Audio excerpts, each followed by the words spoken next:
Petit Jornal. Inteligência e irreverência em doses diárias.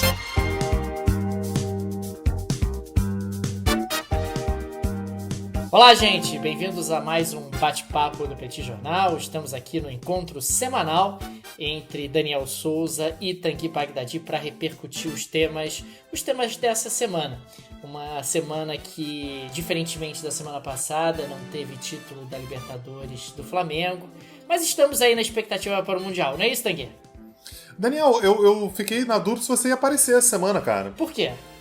Porque eu fiquei sabendo que você foi pra Ana Maria Braga, você tá em outra vibe já, eu tava pensando em convidar o Louro José pra vir pra cá, que talvez os comentários dele sobre economia fossem mais pertinentes. Rapaz, troquei hoje várias impressões sobre câmbio com o Louro José, lá no programa da Ana Maria Braga. O pessoal que tiver curiosidade, tá lá disponível no site do programa a minha troca de informações, o meu debate com o Louro José sobre câmbio. Maravilha. Então, vamos falar sobre o que importa? O que importa? Aramco. Me fala aí. O que tá rolando com a Aramco? Primeiro, o que é Aramco? O que é Aramco? Não é Aramco, é Saudi Aramco. Isso, eu sou íntimo. Você é íntimo. A Saudi Aramco, a partir de hoje, é oficialmente a empresa mais valiosa do mundo. Tivemos a abertura da estatal, né, de petróleo da Arábia Saudita.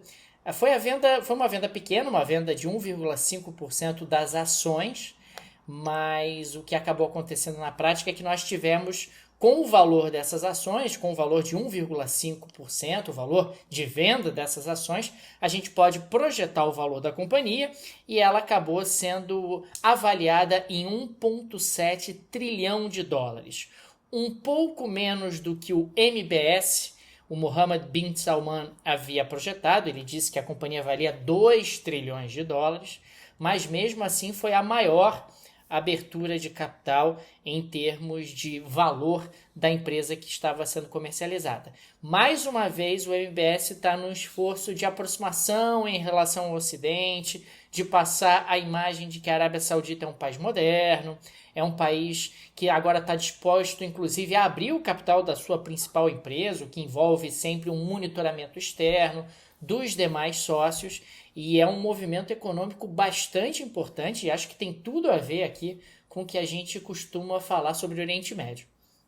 A Aramco é um símbolo, né, para a Arábia Saudita, porque a Arábia Saudita era um país pobre até no momento da sua criação, por exemplo, na década de 30, era um país paupérrimo, né, era um país que, enfim, não tinha nada. Na década de 30 descobre petróleo, cria, né, a Aramco, e portanto é um símbolo. Mas assim, só para comparar, Daniel, você sabe o valor de outras grandes empresas, só para a gente conseguir uma comparação, tipo Google, Facebook, as outras gigantes do mundo? Olha, se a gente pegar o valor da Microsoft e da Amazon, que são as duas empresas na sequência em termos de valor de mercado, a gente está falando de uma Aramco que vale o dobro da Amazon, por exemplo. Então, impressionante. É algo muito significativo, é algo muito impressionante em termos de valor da companhia. E já se falava bastante sobre essa abertura, sobre o impacto que ela poderia ter no mercado, e me parece que o objetivo do MBS, em parte, foi atingido, de gerar esse burburinho que acabou sendo causado no mercado no dia de hoje. E, mais uma vez, ficar claro que o petróleo ainda vive, né? O petróleo, embora a gente tenha toda essa discussão sobre energias renováveis, me parece que ele ainda vai ter um espaço relevante na economia internacional por mais alguns anos. Na verdade, me parece que, inclusive, a Arábia Saudita está tentando aproveitar esse momento em que o petróleo inevitavelmente vai perder valor para conseguir capitalizar o máximo possível. E a Arábia Saudita ela faz um esforço que me parece bastante assim, consciente, que é de saber que a riqueza atualmente vem do petróleo, mas já tentar investir em energia limpa, né? Já tentar fazer com que o consumo de petróleo da própria Arábia Saudita diminua, exatamente porque sabe que o próximo passo necessariamente vai ser usar essa grana do petróleo para no futuro conseguir diversificar um pouco mais a economia saudita. Até porque as empresas de petróleo já não são mais empresas de petróleo, cada vez mais são empresas de energia. Né, empresas que podem aí buscar alternativas. A Aramco é que especificamente ainda é muito concentrada no segmento de petróleo, mas nada impede que ela possa passar agora por um processo de diversificação bastante interessante. E um detalhe que é sempre importante, embora a gente tecnicamente diga que ela é estatal, No caso da Arábia Saudita, a propriedade estatal e a propriedade da família real se confundem um pouco, né? Aliás, se confundem muito. As reservas internacionais da Arábia Saudita acabam sendo utilizadas para aquisição de ativos ao redor do mundo e esses ativos são colocados em nome de membros da família real saudita. É um negócio bem Idade Média, né? Parece bastante moderno.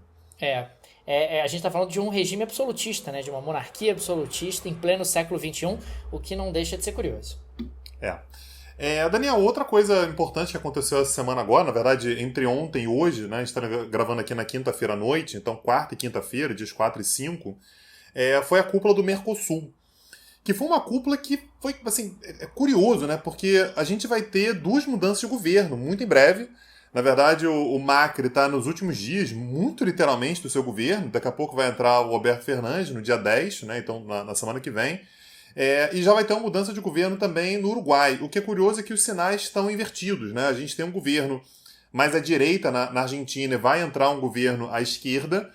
Ao passo que no Uruguai a gente vai ter um movimento contrário, né? Então vai sair o Tabaré Vázquez, era o governo dele que estava representado nessa cúpula do Mercosul, e vai entrar o Lacalle Pou, né? Que é mais de centro-direita.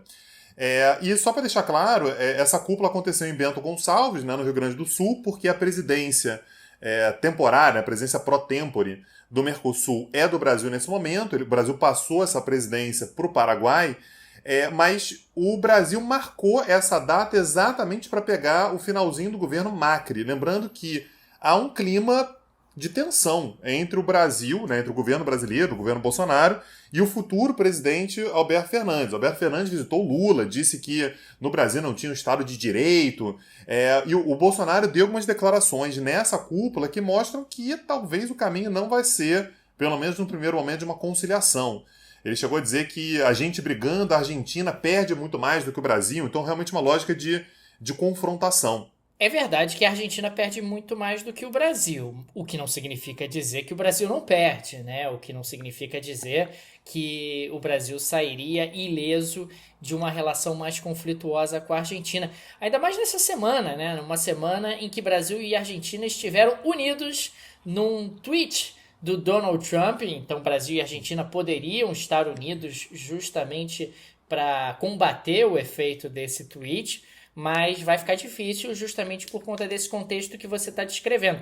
Acho que todo mundo acompanhou, né? O Donald Trump fez um tweet acusando o Brasil e a Argentina literalmente de dumping cambial, de estar ganhando competitividade artificial através da desvalorização de suas moedas, e que por conta disso criaria uma sobretaxa sobre as importações provenientes do Brasil e da Argentina de aço e alumínio. E isso é muito importante porque aço é o segundo produto mais exportado pelo Brasil para os Estados Unidos, atrás apenas do petróleo. E além de ser algo mentiroso, né? Não tem como classificar de outra maneira, porque o Brasil não manipula a taxa de câmbio. A taxa de câmbio no Brasil é flutuante, é determinada por oferta e demanda, e o governo brasileiro, através do Banco Central, trabalhou aí ao longo das últimas semanas vendendo dólares das reservas internacionais justamente para conter a escalada do preço da moeda americana. Quer dizer, o Trump acusou o Brasil de fazer o contrário do que ele estava fazendo. Enquanto o governo brasileiro estava trabalhando para tentar manter o valor do real, o Trump acusou o Brasil de estar desvalorizando propositalmente o real como forma de ganhar competitividade.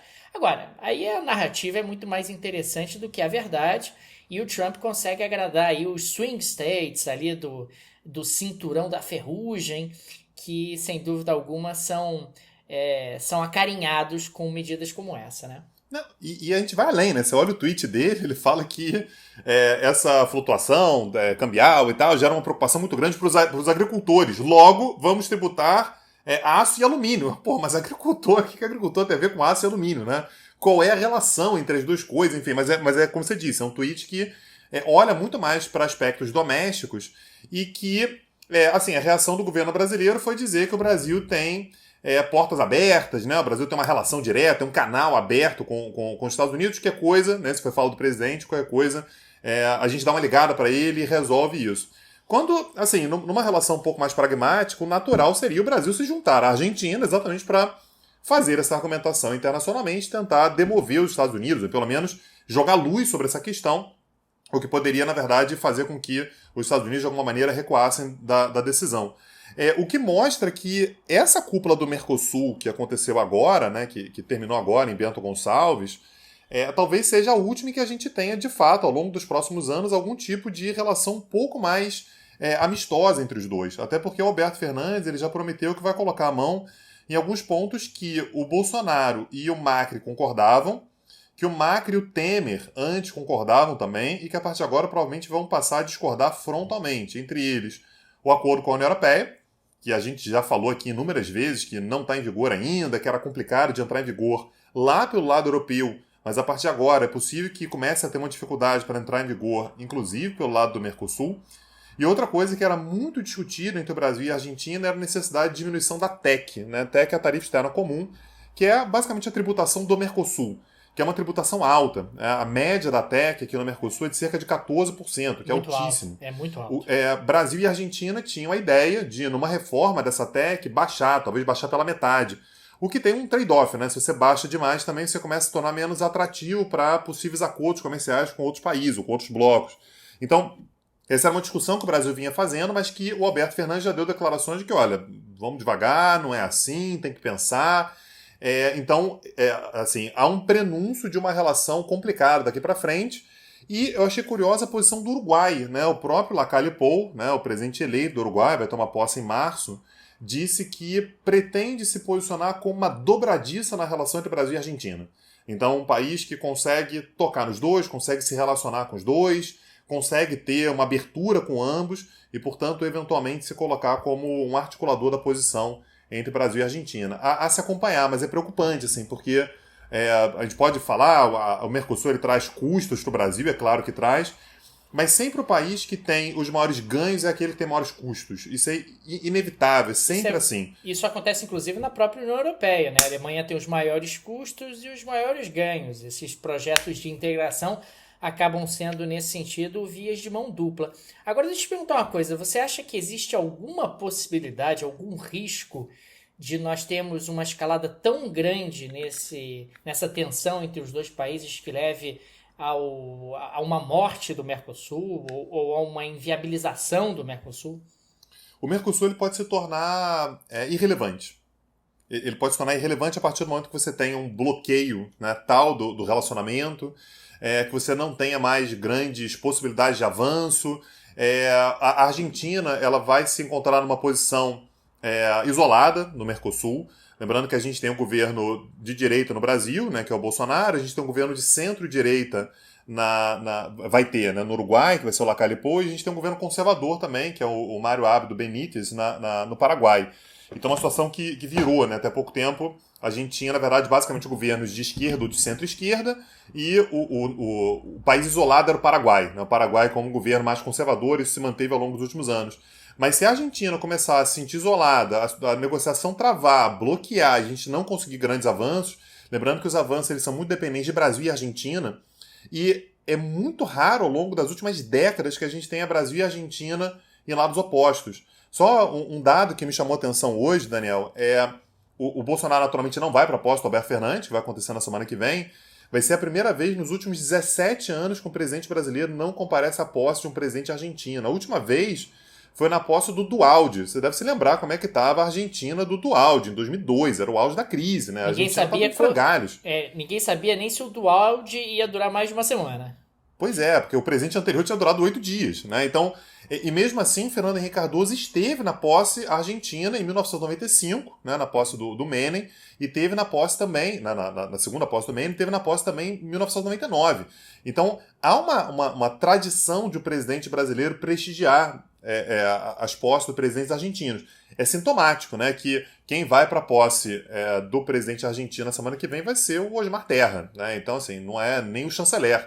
Então, isso tende a demonstrar, sim, o esvaziamento da relação, e isso coloca, sim, em risco o projeto do Mercosul, talvez não como uma morte imediata, assim, alguém sair do Mercosul, sabe-se lá também, né? Mas me parece que o Mercosul ele pode, de fato, se tornar irrelevante em pouco tempo. Eu tenho a impressão que nessa questão especificamente do acordo com a União Europeia, pela movimentação na área econômica do governo brasileiro, existe uma vontade de seguir adiante com um acordo com ou sem Mercosul. Quer dizer, se o Mercosul não quiser ir conosco, vamos sem o Mercosul, mas vamos levar adiante o acordo com a União Europeia e, eventualmente, prospectar um acordo com os Estados Unidos e, num tiro até um pouco mais longo, até com a China, né? Vamos ver, porque são negociações mais complicadas, né? A partir do momento que você tira a Argentina, o seu poder de barganha também diminui bastante, né? A questão é saber se os países europeus, que já são reticentes a fazer um acordo desse tipo, estão dispostos a fazer um acordo desse tipo ganhando menos um país que é um país de economia em crise constante e tal, mas uma economia grande que é a Argentina. A acompanhar, vamos ver como é que vai ser, assim, a brincadeira começa de fato no dia 10, né? Pra gente saber como é que vai se movimentar o governo do Alberto Fernandes e como é que vai reagir o governo do Jair Bolsonaro. Vem cá, Bovespa, recorde da Bovespa. Você que é um investidor, você que tem dinheiro na Bolsa de Valores, que eu sei, você ganha com essas especulações, essas altas e baixas nos valores dos ativos, deve ter acompanhado que essa semana nós tivemos aí o recorde da Bolsa de Valores de São Paulo, de pontos, né? Então, consequentemente, estamos falando de um ótimo momento para o mercado de ações no Brasil. E mercado de ações, ele acaba tendo uma importância nas análises econômicas de termômetro e de expectativas. Ou seja, se você tem ações em valorização, isso significa que as empresas e os investidores, de uma forma geral, estão mais otimistas em relação ao futuro. E estão mesmo. Principalmente depois da divulgação do PIB dessa semana, embora o dado tenha sido um crescimento de apenas 0,6%, dentro do PIB havia algumas boas notícias e a maior e mais importante delas foi o crescimento do investimento em 2% no trimestre. E investimento, o Brasil estava desesperado por essa retomada do investimento, porque investimento é contratar fatores de produção para produzir, é contratar pessoas, e isso denota que a economia brasileira está inflexionando e, consequentemente, a tendência é de uma recuperação um pouco mais forte daqui para frente. Nesse último trimestre de 2019 já melhora, e impulsionada principalmente pelo consumo, Black Friday, liberação de FGTS, compra de Natal, 13º, e a tendência com esse aumento de investimentos é que no ano que vem a gente tenha um ano um pouco melhor. Então é uma boa notícia, sem dúvida alguma, merece o registro aqui. Ainda está numa taxa lenta, perto do que a gente gostaria ou almejaria, mas de qualquer forma não deixa de ser algo positivo a economia brasileira estar inflexionando. Maravilha. Daniel, outro assunto que eu queria tratar aqui é a cúpula da OTAN, né? Que foi a 70ª cúpula da OTAN. A OTAN foi criada. Acabou, né? Então, segundo Macron, sim. Segundo Macron, a OTAN está passando uma morte cerebral. Mas, de qualquer maneira, assim, essa cúpula, que foi um pouco depois da declaração do Emmanuel Macron, né? Pera um pouquinho. Antes de você entrar nessas explicações maravilhosas sobre a OTAN e a dinâmica, eu quero saber da fofoca. Eu quero saber da fofoca. Cara, Tudo você foi foi uma pra fofoca. Maria Braga hoje, já tá querendo saber de fofoca. Espera, cara. O Louro José não tá aqui pra te contar fofoquinha, não. Espera aí, cara. Vamos devagar. Vou chegar na fofoca. Calma. Me acompanhe. Fica aqui. Não vai pro intervalo, não. Mas, essa cúpula, Daniel, ela teve um peso grande, não apenas pela sua marca, né? 70 anos da OTAN, mas também porque tinha, assim, um nível de tensão bastante grande, por conta das últimas cúpulas da OTAN, em que a posição dos Estados Unidos, a posição do Donald Trump, foi bastante agressiva com relação aos países europeus, reclamando, sobretudo, da falta de investimentos em defesa. O que o Trump disse nessa cúpula agora, em Londres, foi que países que investem pouco em defesa são delinquentes, porque é como se eles pegassem carona no investimento daqueles que investem muito. Na prática, assim, a Espanha, esses países que investem menos de 1% e tal, estão pegando carona no enorme investimento norte-americano e se sentem seguros a partir do investimento que não foram eles que fizeram.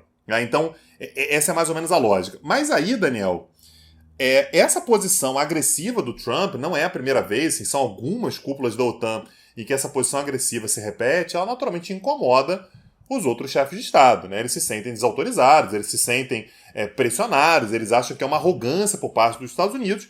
E como a gente acabou de falar, a percepção que você tem é que, olha, beleza, os Estados Unidos gastam mais com a OTAN, mas também é o país que historicamente mais ganha com a OTAN, é o país que mais se sente seguro com a OTAN. Agora, bem da verdade, essa reclamação de que os outros membros da OTAN pegam carona nos Estados Unidos, que gastam menos do que deveriam, não é uma reclamação exclusivamente do Donald Trump.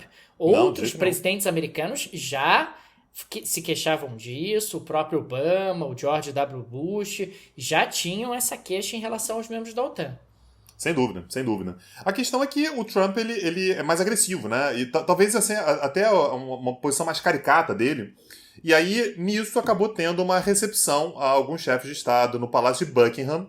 E rolou uma rodinha, né? Envolvendo Justin Trudeau, do Canadá, Emmanuel Macron, da França, o Boris Johnson e o Mark Rutte, né? Dos Países Baixos.